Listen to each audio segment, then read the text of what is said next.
Welcome to the Take a Mulligan podcast with your hosts, Brian and Kenny Mulligan. We hope to encourage you not to quit and keep going. If you're at that place where you just want to stop and give up, don't. Second chances can happen. Try again and take a mulligan. Hey, welcome to another episode of Take a Mulligan podcast. Tonight we are so excited to have a guest with us that Kenny and I have known for a long, long time. He's a good friend of both mine and Kenny's, and I've actually known this person since I was probably about 12 or 13. We were going back figuring that out. So it's been over 40 years, and Kenny is as well, probably known him longer than I have. Spent some time getting to know him over the years and spent a lot of time in different ways, and he actually performed the wedding ceremony for me and my wife, Kim. So he's been around for a while in our family. We really appreciate him. He is a pastor, a leader, a nonprofit entrepreneur, a mentor, and a friend. So please welcome Cam Garven. Wow, thank you. I'll have to send you a check for that one. That's pretty nice. So thanks for coming on. We appreciate having you here. Yeah, this is cool. I've watched you guys. I appreciate you having me on. It's kind of an honor.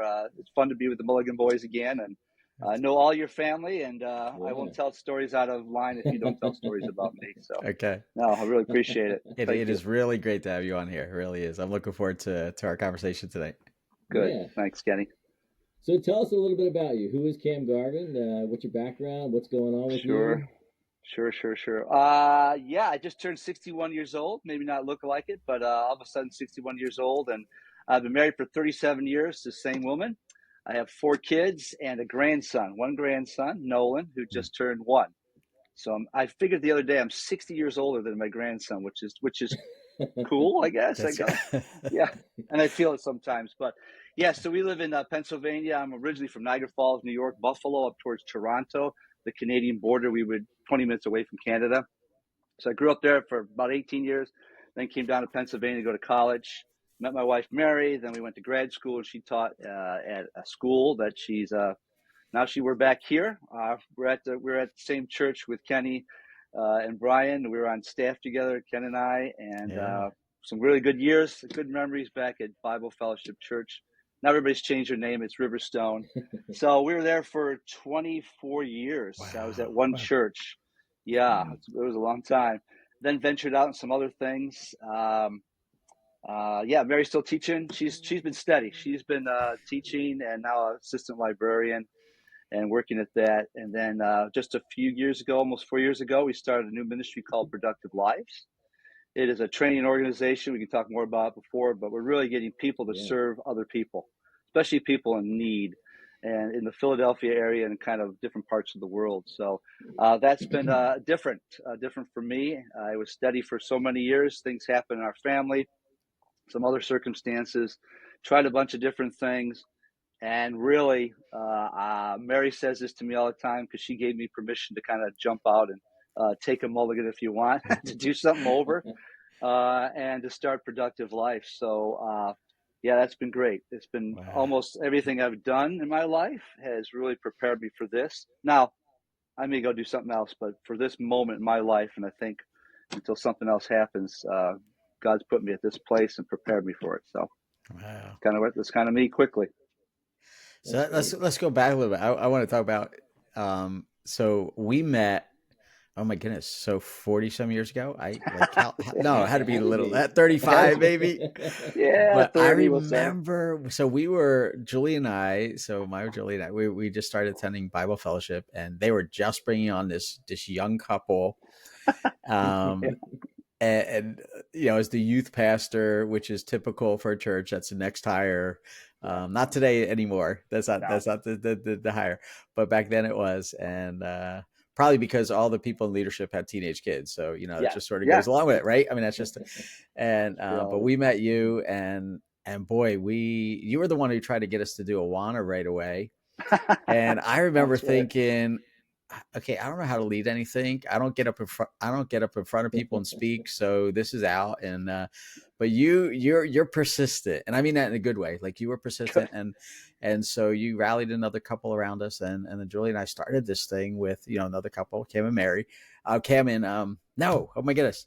Rich and Mary. That's what I'm thinking. Mary. Carol? No, Carol. Rich, Carol. Rich and Mary Dodson. That's or yes, Rick and yes, yes, Mary. yes. Yeah, right. Yep, yep. Gotcha. And Yep. oh my goodness, that goes way back. Wow. And so we started Yeah. the Awana program, and then it took off. I mean, the church just exploded over those next few years. Yeah. And without getting into all the details, I was looking for a life. I needed a career change, Hmm. and you were one, and I continue to share this to the day. We were involved in ministry a lot. I mean, we were doing a lot of things at Oh, church. We were leading a yeah. small group. We were leading a college career group. We had started that kind of stuff. And I remember thinking, okay, well, what am I going to do with my life? And you were like, well, why don't you go into full-time ministry? I was like, well, I can't do that because I don't have a degree. And you're like, skip college, just go to seminary. And I'm like, you can't do that. And you're like, You did. yes, you can. And then you're like, Chuck Swindoll did that. And I'm like, okay, well, he was my hero. And so I write this letter to Chuck Swindoll. He writes Did you? back, yeah, I I didn't know did. that. And he writes back and says, go for it. And I'm like, if you really feel God's leading you. So, but Kim, you totally were. You were the inspiration for me to go into full-time ministry, and obviously it changed my life. So thank you. I want to just thank people, you publicly. So, so yeah, that was a game changer. That's cool, Kenny. I appreciate the encouragement because some days I need to hear that. Yeah. I need to hear that. So Yeah. thank And you very it's much. amazing because, you never realize how, like when you impact somebody's life, how many other lives that impacted. So here, going into ministry, and I've been in ministry now almost 25 years. So, so it's really cool. My kids went to that Awana. Yeah. And it's funny, our church now that I'm at another church, and they started a program. They call it D6 for Deuteronomy 6, but it's Awana. Okay. So everybody's like, "You ever hear of Awana?" I said, "Yeah, Yeah. I've heard it." So they're using that curriculum again because memorizing God's word, and our kids still love the Awana and stuff that's going on there. So so thanks because that little drop, like a pond, the waves go out and it affects so many people. So. Yeah. Yeah. Well, and you were instrumental for bringing me on staff back then and all that. And you had a bigger vision than I think other leaders had at that time. And because you were like, man, you're going to be the children's pastor, whatever it was. Like, you're going to just do this. And you just had a bigger vision. And I don't think I appreciated that as much back then. Yeah. And but I appreciate it now. So thank you. It was really cool to see that. Now, so I'm going to, that would go back to Brian, but about how he connected with you. But did you at that time, did you see yourself as a visionary, as a leader, or at that time in your life, was that something like, no, question. I just didn't? It's funny because I was second fiddle in the church, which is fine for me. I didn't have to be the guy up front. And what I think at our church, which was good for me, is that I did a lot of different things that were part of being the leader, teaching a class, missions trip. So I didn't need that upfront type of thing. So to me, for 24 years, what I think helped me survive any kind of church, and it was a good church, was doing different things. So I think, I think that was, I think I was, and my sphere, I just said, something else going on up here, but this is and now more and more, because what I'm doing, I do need to set direction and vision. And so I do see myself, and we took the DISC test and all these tests, and then I was a little bit, but I'm not very cautious. I'm steady in one thing, but I'm really like to be out front and do things, and I'm not afraid to do that. And I think I do that well. So I think I was, and I'm thinking, should I have done more of that back then, or did it prepare me for doing what I'm doing now? So that's a good question. Yeah. Good question. So, Brian, how did you connect? What was like your first remembrance of Cam? One was, I think it was the Awana clubs when I got involved with you, because I came out and I remember meeting Cam and his family and his kids were real little at the time, and it was the first time I ever met. And then, from there, helped out a little bit through high school age. I think what's funny though is because our older brother Barry is also a pastor, and at the time I was a teenager, was getting involved because he was doing youth group stuff at the churches he was involved in. So I would connect with his churches every once in a while, even though I wasn't part of that church. But then I would connect with you, Cam, at certain things that Bible Fellowship was doing. And I remember probably the biggest connection was when I went to Network when I was a junior in high school. I think at PBU. That's right. At the time, I guess it was PBU. Yep. And it was this great atmosphere of just so many teenage high school kids all together from all these different youth groups. And I know we connected in there a little bit. I mean, I was with Barry's youth group, but I just remember you had such an impact on that. I honestly, to this day, I just remember the connection then, which is so funny how we're bringing it all the way back around again. So I was like 16, 17 years old. And it was there that I got the first connection to Kensington, because we did a little missions trip in Kensington there through that whole group. And we went out there and we did some ministry with the kids. We did the carnival thing with the kids and the street block party and all that. And you had that connection with Joe Darrow at the time, I think, and all with Cornerstone Community Church down there and all that stuff. So I remember that was so impactful to me to just be down in there, because I didn't know what that area was like, and it was a lot different then than it is now. And just having that connection, and then coming all the way back around to, I think it was right before COVID or the COVID year, one in there, where I did this blanket drive to try to, organize some blankets to go deliver down in Kensington. You were in the top of my mind on that, because that was kind of the thing that kept hitting me. And then Austin at our church, he's the one that kind of generated that and got us down there with a small group. We met up with Cornerstone. You weren't part of that little trip we did, but amazing experience. And it just took me right back to high school to thinking, man, I was here. And I was here. And Cam's the guy that got me down here. And now since, I helped you out a little bit. I know we did a food drive with you guys one time, and we've done some blankets and stuff with and coat collection stuff. So, you have such a cool story, because, you've really, if you look back, I know you're talking about, your age here now, you really have had quite a life, really. When I'm like thinking back to when I first met you, all the stuff you've gone through, all the different positions you've had within church, out of church, ministry opportunities, you've really had a pretty cool life when I look at it from the outside. I don't know if you think that, but it's a pretty cool looking life. You've been on a lot of missionary trips, organized a lot of missionary trips. So now currently I'm connected with you in this way. So we have this, leadership group that you get together with, this networking group. So I've been trying to be part of that a little bit, which has been great. We're now, organized to go on a mission trip to the Dominican in the spring next year. So that's pretty cool to be connected. I've just always appreciated, just you're kind of always there, even though you weren't physically at our church and we've kind of disconnected in different groups. You're always there. You're always kind of half connected to any group I'm with. So I always thought that would be so cool. And you married me and my wife, so that's always a big strong connection. And you're together, right? As far we're still here, right? 4 kids later, still together. Yeah. So what I love about your mission statement is, I want to go into that for a second, because I did write that down for you.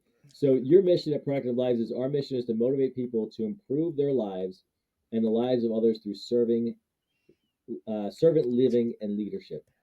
So that's a pretty cool mission statement. So I'm going to go back to this little piece I mentioned in the intro.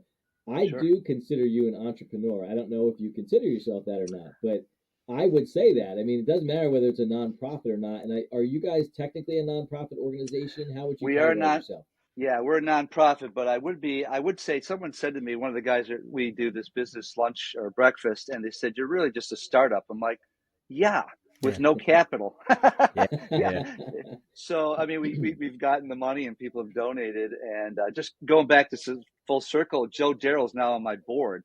Joe Darrow and Andy Schultz are on my board. Two of the guys have been to Kensington and Philadelphia, have lived there for 35 years. And then Tom Hurst and I in the burbs, connecting that kind of stuff. But so I do think it is entrepreneur. What we're doing is starting something new. Although it was, to give the history, Joe Darrow started something I think it was in the late 2000s, called Productive Lives, but it was for guys coming out of rehab and getting them jobs and making their lives productive. So after some things, after my last position at Princeton, I started thinking, because I was doing all these things through the years, I always took the youth group down, the Princeton students, Karen students, every church I was at, always went back to Kensington. And maybe it was the Lord telling me, hey, why don't you just do this full time? Those things were full circle, but we came back to do that. And those guys were still there. And so I asked Joe, I said, because it was kind of languishing, and the one recovery house, typical of some things in the city, stopped. And so the guys went back to what they were doing. And so I said, could we relaunch this and rebrand it to Productive Lives Service Projects? Because we have people that faith is not important to them, but serving is. So service project, missions trips. And that's the way we kind of rebranded it. And it was after COVID. And after COVID, everybody's like, hey, can we get together? And I said, yeah, I'd love to. And a college group came down, then another college group, and then another group and another group. And what's cool, I've been on a lot of missions trips, and you're going with me to the Dominican Republic. This one's half an hour from me if I drive quickly, or 50 minutes, 8:30 in the morning, it's 50 minutes or an hour. It's close, it's cheaper, and it's international. I do love international missions. We do that because of the connections we have.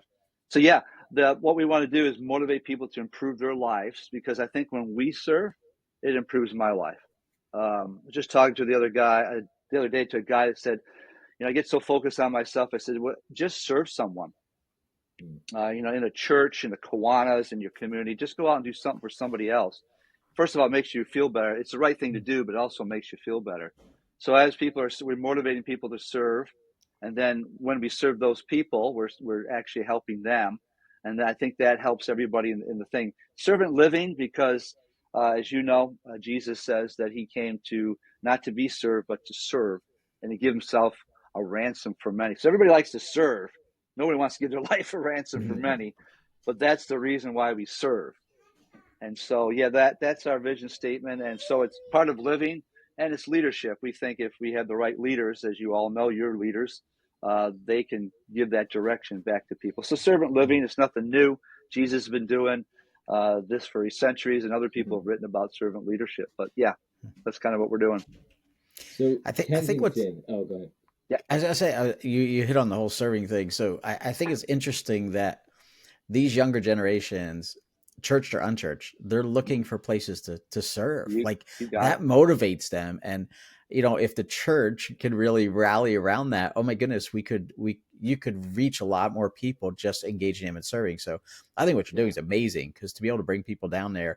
And so is that okay to bring, like, say, unchurched people down there to serve? Oh yeah, it's just okay. We've had that's really cool. One of my friends, one of my kids' friends was Mormon, and he had to do some service projects, so he came down. We've had, of course, Princeton University. I was a chaplain on the campus there. We brought all kinds of people down, and I would say we're faith-based, or if faith is important to you, and then I would say we are Christian-based. Oh, that's great. They really didn't care, because that's okay for you, that's okay for me, but I want to come down and help people. I think you're right, Kenny. This generation, more than writing a check, more than just saying some things, they want experiential learning. And so I think when you go down, we talk about poor people, you talk about the homeless, and that's not all we do, but we do that. People want to do something. This generation wants to do something. Now they're having money. So the older generation, I'll give you some money, I'm never going to Kensington. There's too much going on down there. But they do. I've got a lot of retired people there looking for what's the next step. Halftime, if you want to say, what's their next after retirement. So they come down, which is great. And then we have new staff that are all in their 20s. And so they really want to help and serve I told them, hey, you can come down and serve. There are interns. You come down and serve. I have no money. I have no insurance. So they said, okay. Now you take someone our age, it's like, you have a 401k. Can you help me? So not yet, but they're there. And today we're in the streets with them. So it's pretty cool. Wow. Cool. Yeah. So I definitely want to get into a little bit more specific about what you guys are actually doing on the ground down there. Yeah. But what I want to ask you first is Kensington, very interesting place.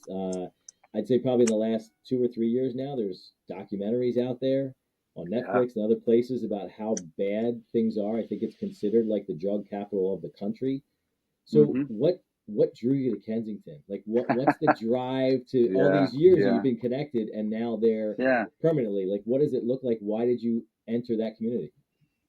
Yeah, it was a mentor of mine, and you guys know him, Paul Hadfield, who was a school teacher, and he took me down there, connected me in the network. My brother-in-law was in charge of that trip, went down to Kensington. I don't know. I like the change. I like the things that's going on. I think it is. I say this to everybody. We live in Disney World. I've said that to many people. I've said it to Riverstone, to my church. We live in Disney World. Some of us have fast passes, if they still have those in Disney World. I don't know. I've been there a long time. Yeah, I know. Maybe we don't live in Disney World. We can't afford Disney World. But Disney World, I've got 4 toilets. I got lights. I've got running water. I've got food in my fridge. I got clothes. I got books behind. I got that stuff. Some people don't have that. And so that really drew me to Kensington. Philadelphia is the 6th largest city in the world, or in the U.S., and it's also one of the poorest. Yes, we got great universities from around the world, and hospitals, and sports teams. And people come to this because it's historic, but there are sections that people go on 95 and they go right down to see the Eagles, or they go down to see the Liberty Bell. And I had a guy come from a guy who partners with us with One Life. And Josh says, I'd never stop here. And I said, you should. There's no reason to stop here in Kensington, except if you want drugs or if you know someone in the neighborhood. And so Kensington is this blue-collar neighborhood. Maybe 60 years ago, it was factories that all got shut down and shipped overseas. And so all those people either stayed and their families stayed, and the working poor, if you want to say. And then the drugs came in, and the drugs, it used to be heroin. Then it's now Trank, which is a horse tranquilizer. And they'll mix that in with some things. So the drugs are cheap. It's open market. They're everywhere. The people in the neighborhood that have stayed do not like the drug addicts. They'll call it the Walking Dead. If you've seen the series, it really is. And so they're not thrilled. And the people that are in Kensington most are not from Philly. A lot of them are from Ohio, New York. They come from all over the place, and they stay. The drugs are cheap, and they got to pay for the drugs, so it's prostitution and all that kind of stuff. And we feel, one of our values is that people are made in the image of God. And so it doesn't matter to me if you're a drug addict or you're a millionaire in Philadelphia. We need to tell you about Christ. Today, just a quick story. So we go out with Rock Ministries. So what we do is we're not starting a church. I'm not starting an addictions ministry. I'm not starting a youth group again. I just partner with those who are doing it. So I forgot who said it. Blackaby said, find out where God's working and join him. So we're just joining people doing those things. And I've known these people, again, for years, and then we just reconnected. So the Rock Ministries, which is a Calvary Chapel now, they have a chaplaincy. They go out every Wednesday, Mondays and Wednesdays. But me and my staff and I, we go out Wednesdays. And we just talk to people about Jesus. We knock on the door. We talk to drug addicts. We try to get them off the street. But today I was approached by a couple, African-American couple from the burbs, from Abington, looking for their son. They had a flyer, and they're looking for Amir. And I said, okay, and everybody's everywhere. So we connected with some other ministries down there. Amir, have you seen some? You're talking to the guys in the street, and there's a variety of people on mental illness and drugs. So we did connect with a ministry called The Last Stop, and they said, we have a guy that does this. He goes looking for people's kids. So I'll put this up. And then we're talking to some of the resources we have through the Rock. Ramon has people helping people. So in my mind, I thought maybe this guy's gone. What they had was a picture of their son about a month ago behind this fence. We kind of figured out where he was. Down there was amazing. And we couldn't find him. They were so grateful. And I said, do you pray? And they said, sure. So Paige and I and the mom and dad prayed with some others, and they were crying. And I just felt it. Many of our kids could be down there by God's grace. And so I don't know where he is. Amir, we prayed. She said, I do believe in miracles. And I took her number. And one of my staff, Paige, said, well, I'll talk to her too. So we're going to call back the mom. But that's the kind of stuff that's down there in your face. And then around the corner, we're in elementary school, which is an amazing thing. So 2 blocks away, if we're working with kids, like we've all worked with kids, to make sure they don't go 2 blocks away and end up where Amir is. And so that's been an amazing opportunity. I keep talking. You tell me when you want to answer the question. No, it's good stuff. No, it's great stuff. So Pastor Andy was working they had block parties that they did for years, and COVID shook everything up. So they're in the schoolyard, Willard Elementary School. If you ever seen Abbott Elementary, it's supposed to be based on the school, although the principal is nothing like the lady in the So Mrs. Garcia has been there 6 years. She's opened the door. Andy opened the door on our board members, and pastor from Cornerstone, who's in Kensington, opened the doors. And then we just kind of came in and said, what can we do? What can we dream with you? And they said, we need mentors for the young kids. We need underwear and pants for the boys because they ruin them. And what else do they need? Just that kind of stuff. School system in Philly is overwhelmed. This school is like an oasis. And so Mrs. Garcia, as we gotten to know her, I called her up and said, you do Teacher Appreciation Week? And she goes, we don't have that in our budget. And they wanted a librarian. So they had a library with no librarian. So a friend of mine that went to school with Mary, her roommate, coming to our church and said, I just left Camden. I was the librarian there with Urban Promise, and we moved to PA. Wow. I said, are you kidding me? You're an answer to prayer. Told Mrs. Garcia she's now 2 days a week at the library.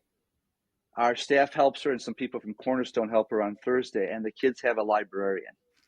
So that's amazing. Wow. The teacher appreciation I just called because my wife is in Council Rock, which they fly in helicopters and chocolates for the teachers and massages, it's just so different.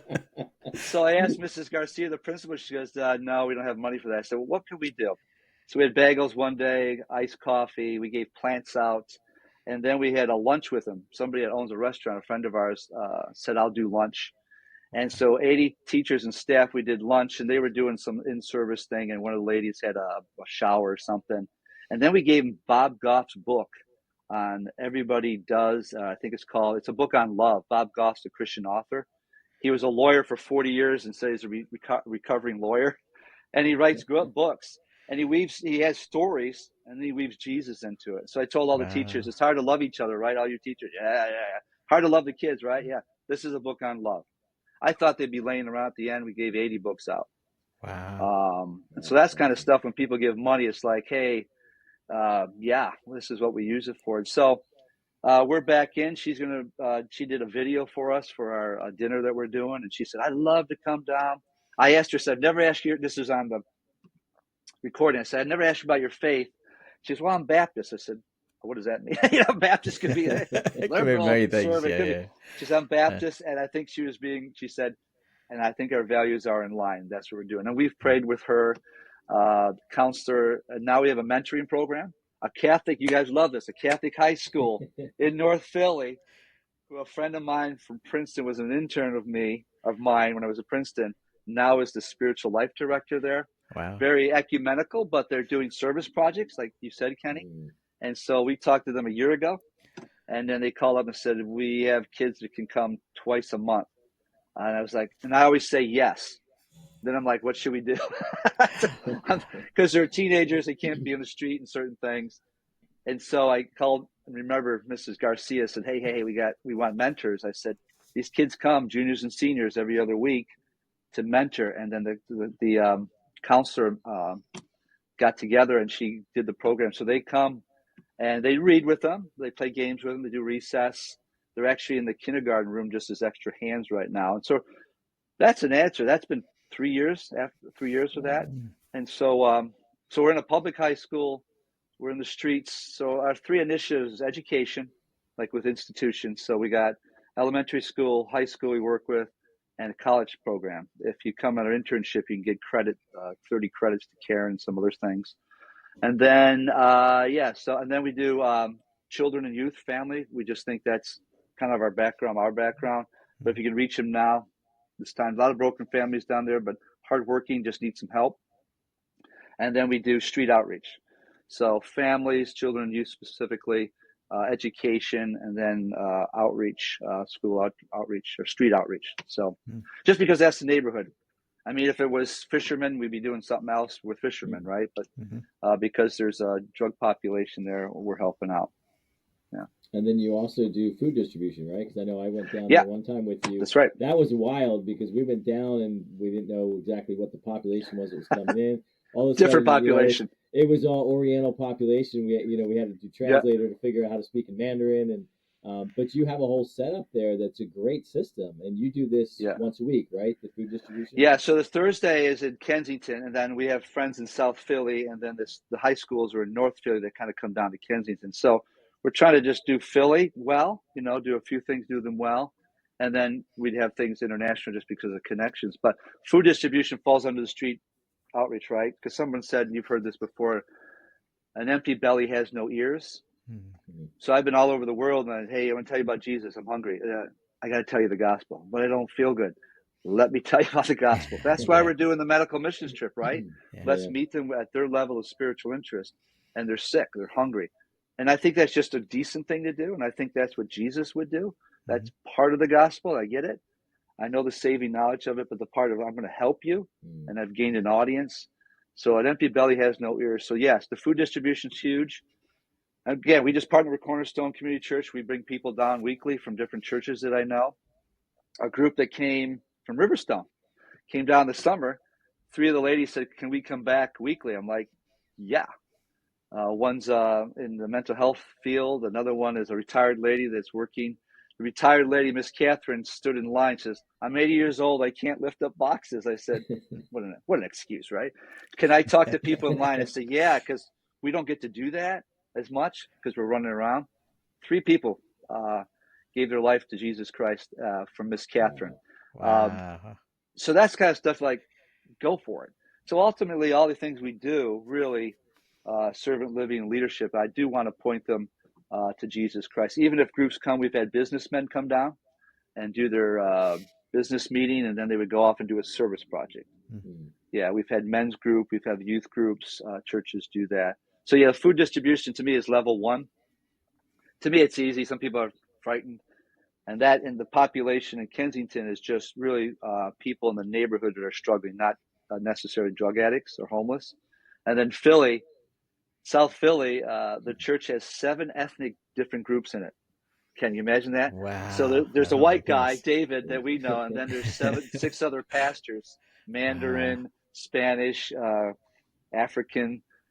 So we've had a chance to do that. Usually what we do with a group, they serve there, and then we go down and get a cheesesteak. Got to do a cheesesteak. Mm-hmm. And they always say, what's the best cheesesteak? I said, the one we're eating now. This is the best place ever. Then we've had an opportunity to go into Buddhist temple because I always go out of the Buddhist temple that used to be a church. They bought the church, and across the street they bought the synagogue, which is now a Buddhist temple in South Philly. South Philly, if you don't know, was Irish Catholics that did the Mummer Parade. They're still down there. And Italians and Jews. It was South Philly, kind of that ethnic background. And they're all upset with the new people that are coming in. They're mostly Southeast Asian. But what an opportunity, right? And so I would go to the Buddhist temple and tell people, here's the Buddhist temple. The neighborhood's changing. One time construction workers say, why do you go in? I said, well, we got a group of 30 college students. The monk will want to see you. We go in. They're more friendly than most Christian churches. Sure, come in. They gave us their talk. And then I've been back a couple of times. I have monks in my phone. I got two monks in my phone. The first day I went to Nat Kong, I said, do you have a phone? Because he had the robe on. He goes, well, of course I have a phone. I don't know. And they're Cambodian. And so when I can't, I'll call them and say, I'd love for their perspective. And then we kind of debrief and we go out and talk about the different religions, world religions. But they're, so when they're not available, I say, can I come? I said, sure. So I do my own tour. And we walk around, we talk about Buddha in a respectful, educational kind of way. And then we go outside and we talk about some of the things that we believe and what's the difference. And and then Pastor Dave from the church says, I'd never met this guy. So he was going to go out to lunch with him. So those are the kind of things that are, hey, it's a training organization. So if we can talk to our neighbors who happen to be Buddhist, we'll do that. That's great. Yeah. So tell us a little bit about your home base, your building. You've been working on this for a while. It's a resource center. What's going on with that? Because you have different things that go on there on a regular basis, right? Yeah, thanks, Bri. So it used to be a funeral home. There's some ministry with a couple old ladies back 20 years ago, which is wonderful. And then it was a thrift shop. And Cornerstone still owns it. Cornerstone Church, which is one of our partners. Our 2 board members are there. It's 2 blocks from there. So we found that we need it when groups come in, they need a safe place to be, a clean place. So we've put $200,000 into the building. We're going to call it Fishtown now and make it more money. If you move the address over, it's like $700,000. I do tell people it's an Airbnb in Philadelphia. You can bring your wife. You're like, where is it? I said, well, it's in Kensington. So it can fit 17 people. We made it for a big house, first floor. Then there's a basement. It's got a TV and kids play Switch. There's bunk beds. So we had adults, youth groups. We had a group from Tennessee that had 30 in there. They all wanted to stay in the same house, so they put cots out.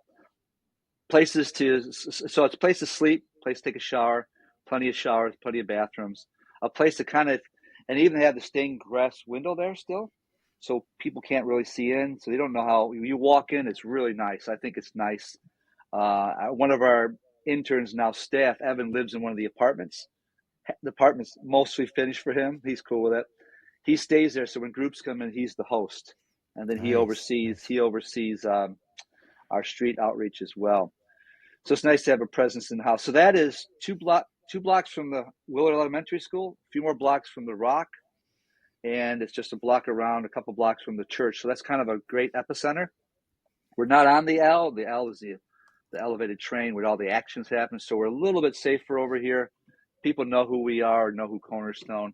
So yeah, we put a lot of money into that. It's we can have groups there. We still need some things done, but yeah, we had a baseball team in the other day.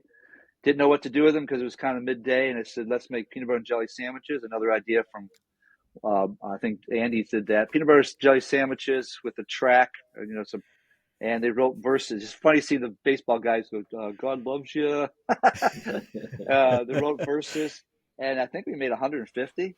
And so we're just going to go out, not so much under the L, just people in the street.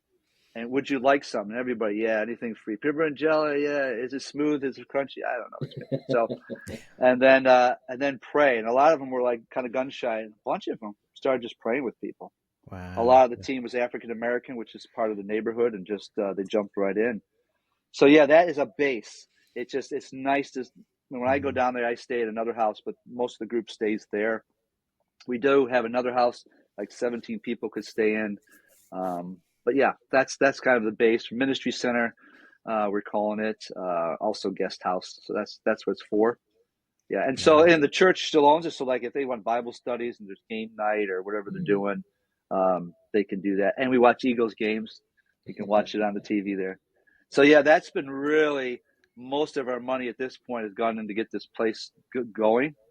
Because when groups come in, we charge our financial thing is we charge for groups, and then we take donations. It's kind of a two things. So if groups come in, we do charge them for things, and they help pay for the building. But if we didn't have a building, they couldn't come. So it's that catch-22. So yeah, it's been cool to watch it evolve. So it's just there today. Yeah. Wow. Yeah. Now, I'm sure people ask, is it safe? So how do you respond to that? Because obviously you're bringing teens down, especially from another church. They're going, okay, I don't know if I want my teenager down there, or even my wife down there. That kind of thing. So how do you handle that? My wife Mary says never wear makeup. don't look good, but it doesn't really matter. It is. I'll tell you, it is not safe. It is not safe. It is violent. It is drug use. But I've never felt myself unsafe. I was in the streets today. I have my kids down there. I stay there for a week. Mary has stayed with me. But when people say that, I said it isn't. I don't know how to say it. It isn't safe, but we take all the precautions we could ever do. Whenever we do anything, even today, you don't walk alone. You don't give money out. You do certain things, and we don't go out at night. If we go at night, it's in vans. We go to another ministry, South Philly, North Philly. We come back. We even have a gated thing that we have the vans in. So, and I've walked for myself personally. I've walked from the thing over to my house 3 or 4 blocks at night. Put my hood on, keep moving. So it's not it's not safe, but it's as safe as it could be. And I guess it's interesting because one of our board members says we'll go all over the world, right? We'll go to the DR and they look at you and go, you are a tourist. You have a passport. You have money. It's probably more unsafe some of the places I've gone in the world than Kensington. Your guard is up. We do take safety seriously. We had a school that was going to bring 90 students down. I thought, what are we going to 90 students? So we're going to do recess. Willard School, if you stay in school like 10 days, you get special recess with us. And we do the carnival games, the same carnival games, and we give out candy. And we always connect it back to Cornerstone Church, their kids clubs. So 90, right? So the principal calls me the night before and she says, I heard there was a shooting. I said, there was. I said, it's a few blocks from us, but I can't say it. It's because we were going to take the kids to a garden, walk down to the church, do a project, and then some do recess, kind of spread them out. She says, I don't think we can do that. I said, no problem. We'll be in the school. If you've been to the school, is where we also do with Cornerstone. We have 1,000 people come to a block party twice a year. Wow. And so we're in the gated area, a little bit safer. And we didn't let the kids go anywhere. And so 30 kids or families wouldn't come down. So we only had 60 come down. And I got it. I said, I got it. I understand there was a shooting. There always will be shootings until things are getting cleaned up more. But that happens. It was interesting. There was a shooting outside the school. Outside the school, something was happening with somebody at 3 a.m. So if you're at 3 a.m, you're in the drug area. They're outside the school though, doing some unsavory things. Someone got shot. Next day, the news is there. Talking to a father from Kensington, and he goes, "Our kids got to get back to school. We've had COVID. We got to get back to school." I'm thinking, around here, first of all, they'd be out for a long time.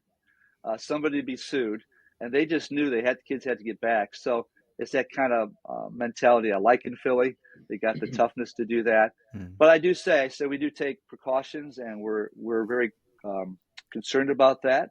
Even in the school, we do kid safe stuff for child abuse prevention, because we have groups coming from the suburbs who can be unsafe to those folks there as well. So it's a give and take.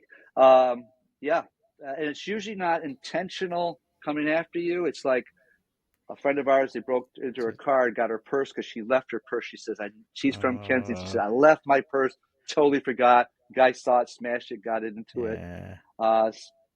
So, and then if you're unwise, they go after you. If there's an opportunity, they'll do that.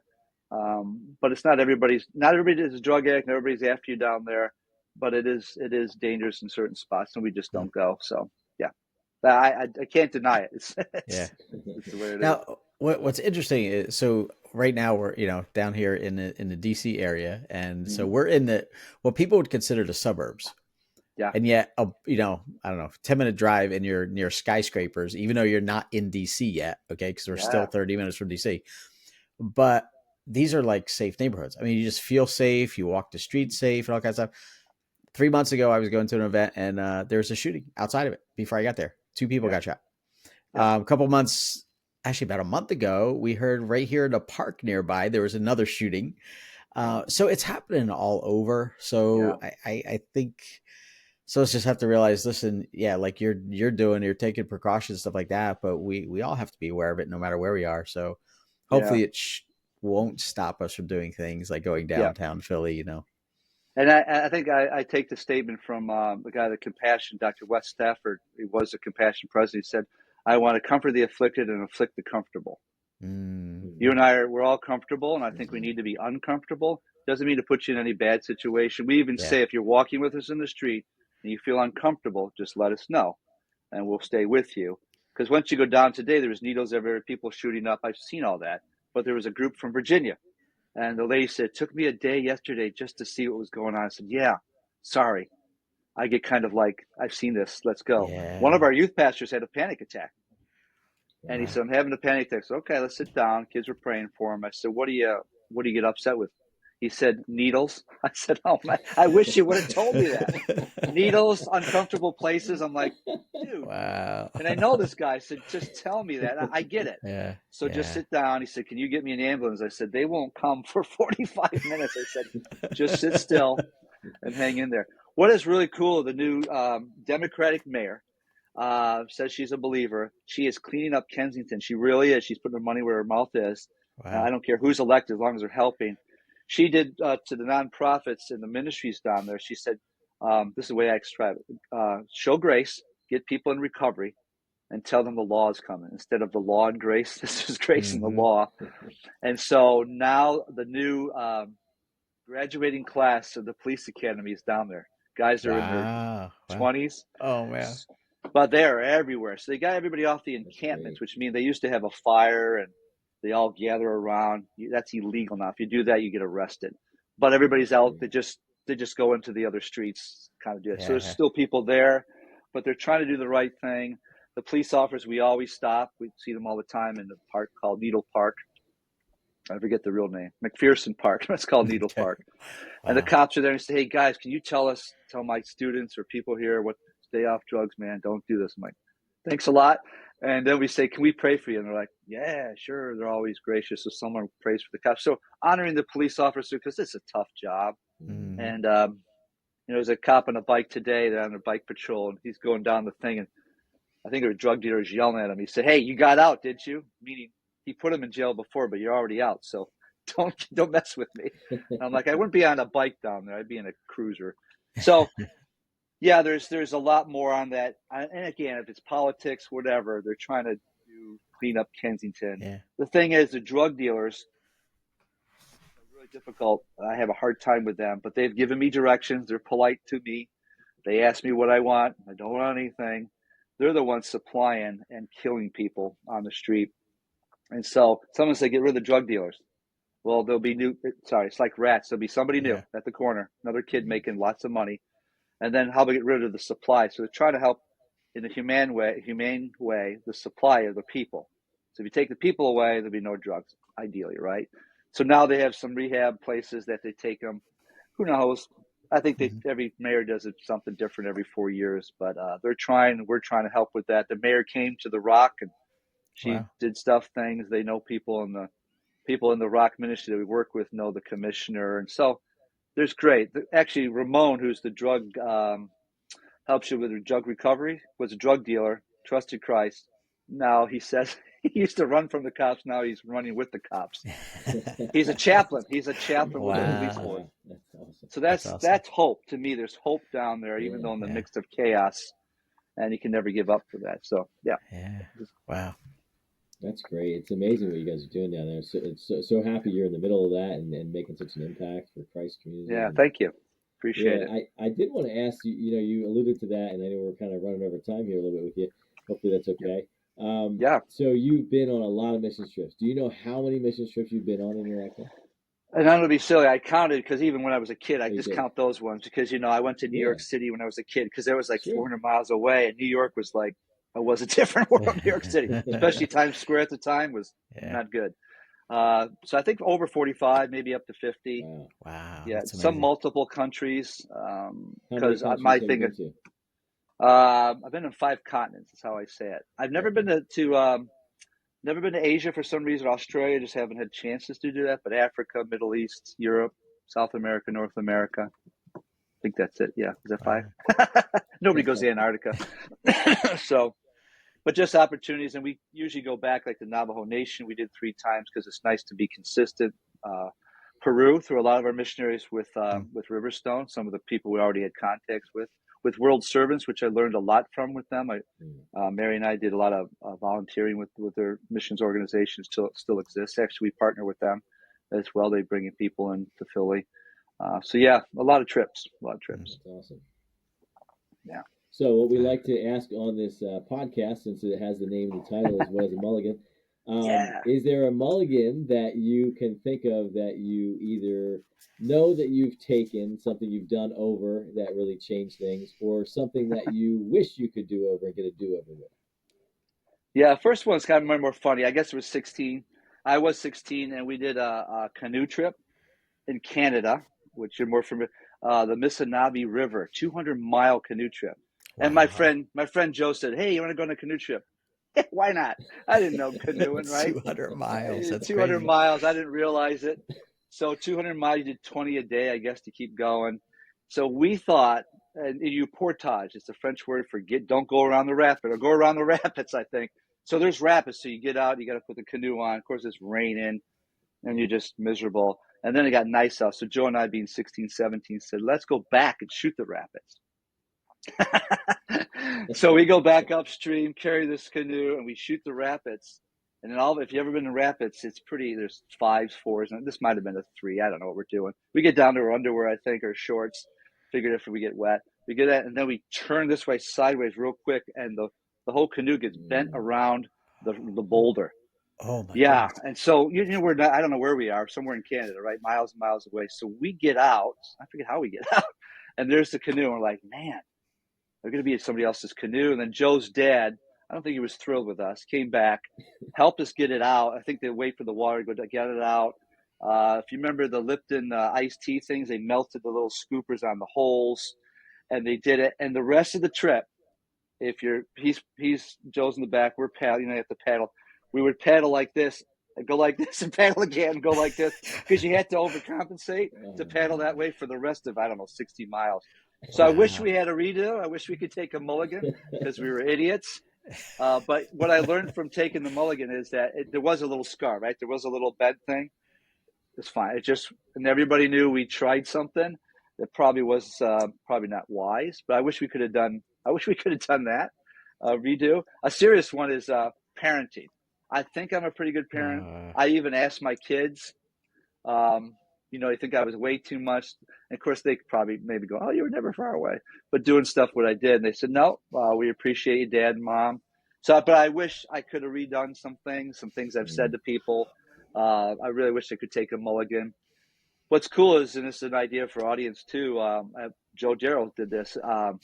I get on a call with my boys weekly. I ask them, because they're all over the country, one in Philly, two in the West Coast. I said, can we have a call? Yeah, Dad, let's do that. I said, it doesn't have to be a Bible study, because we're all not at that, what we're thinking at that level, but just what do you think about business and leadership? What have you done today? And we go around, takes turns. So it's not the old man doing something.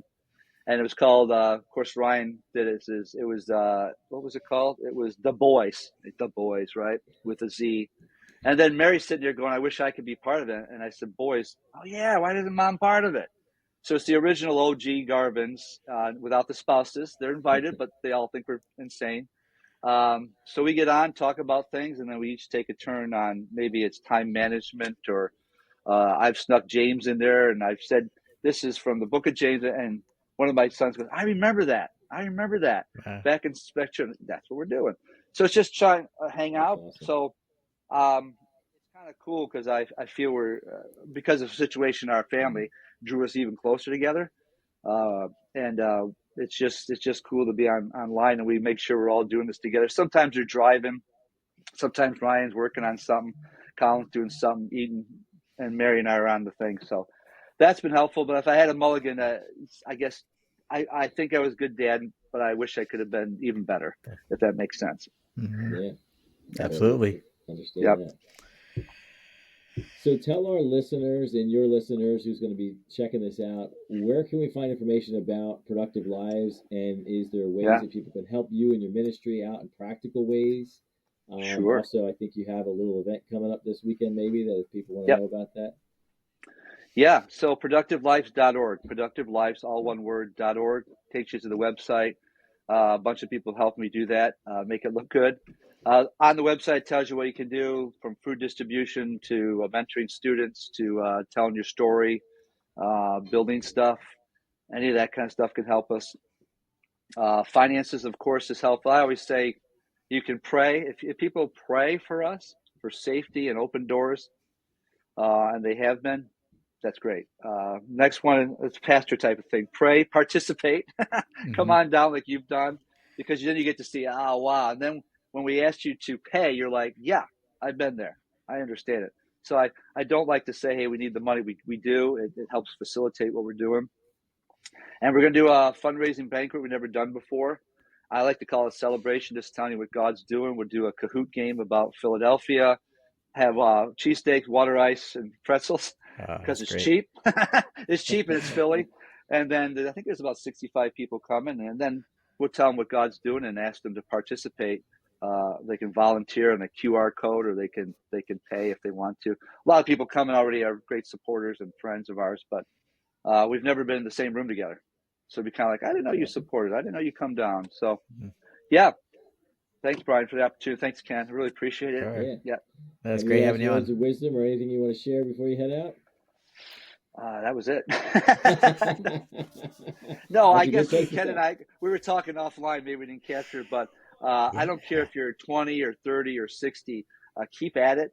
Keep doing it. I work with retired guys that we're talking about maybe at their fourth quarter, and I'm working with my staff that's the first quarter of the game, and they're learning what they want to do. And so no matter what you do, or even if it's not full-time vocational ministry, what you're doing with your business and what you're doing with your practice, that is serving people. And so keep doing it wherever you are.